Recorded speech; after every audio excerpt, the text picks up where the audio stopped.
Oh, it's a Peter Rabbit story today. The Christmas Tale of Peter Rabbit. Rabbits are always very uppity during the Christmas season, and Peter was no exception.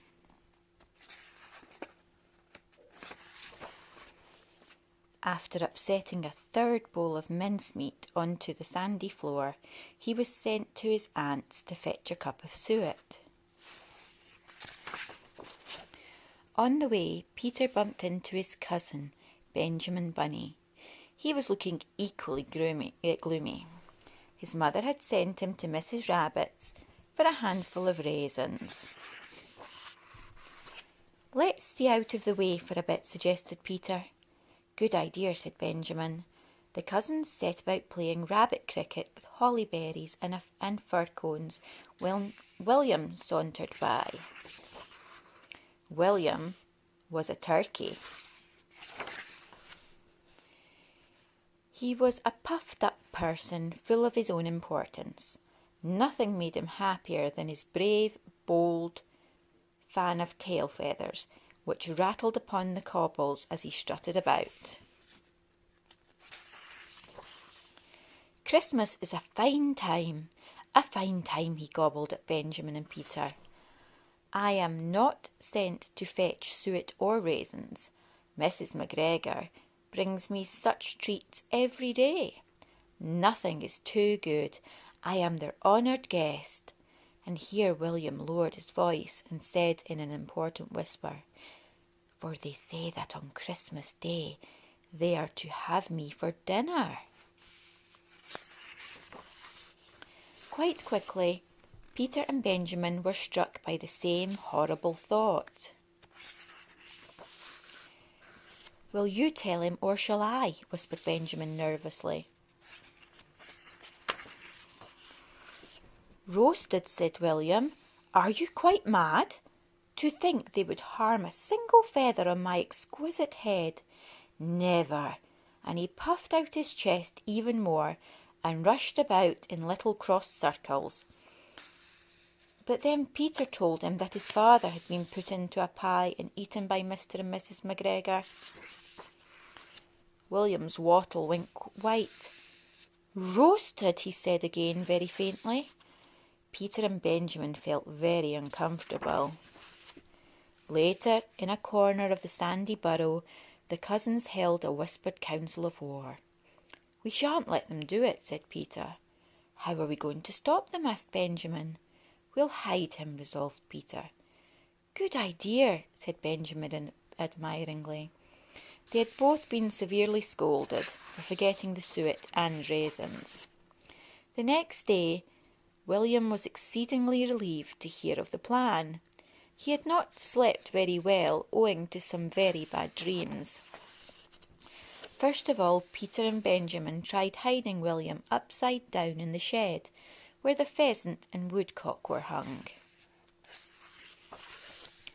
Then they tried hiding him under one of the rhubarb forces by the compost heap. Then they tried to hide him in the coal scuttle. But his fan of tail feathers always gave him away. William refused point blank to fold them in. Privately, Peter thought him a little too proud for his own good. Christmas Eve came and there was a heavy fall of snow. "My magnificence cannot be hidden," said William mournfully.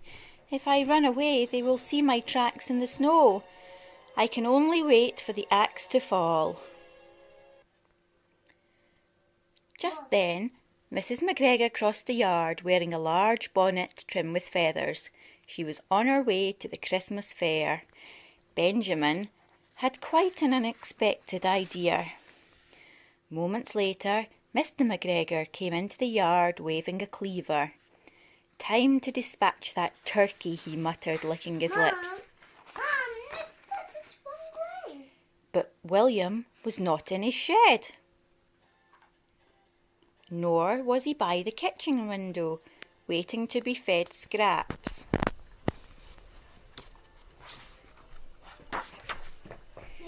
He was not even in the vegetable patch. In fact, William was nowhere to be seen. When Mrs. McGregor came home to find her Christmas dinner had vanished, she gave Mr. McGregor a frightful row. "How in the world could anyone mislay a turkey that size?" she shrieked. Neither of them noticed the fabulous new hat on the hat stand.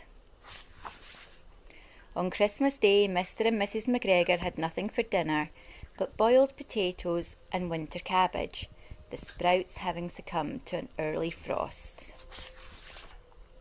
I am pleased to say that the rabbit family celebrated with pickled radishes, lavender wine, mince pies, and a squat black pudding from Cousin Finlay. William was cordially invited, but he was too big to fit in the burrow. Humbly he offered to fold away his tail feathers, but he was still too large, so he simply stuck his head in.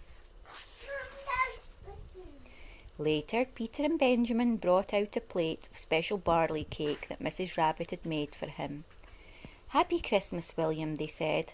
William thought it was the finest thing he'd ever tasted. At bedtime, Peter gave Benjamin a small pat on his back. "It was your good idea that saved William," he said. "Well done."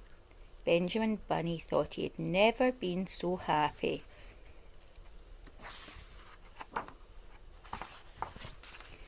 The end. Well, that was a nice Christmassy story.